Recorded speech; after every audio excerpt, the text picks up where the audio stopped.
Maswerteng hapon po mga ka-STL. Narito na pong resulta ng STL Bataan para sa araw na to, second draw.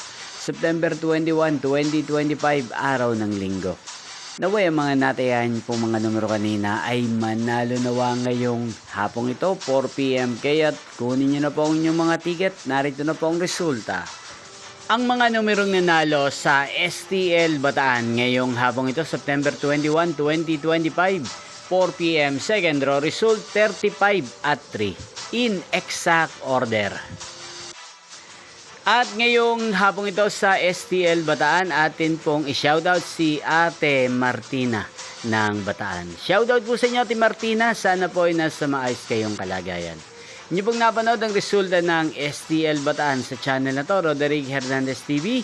Magkita-kita pong muli tayo mamayang 8 PM para sa third draw result ng STL Bataan. Thank you for watching.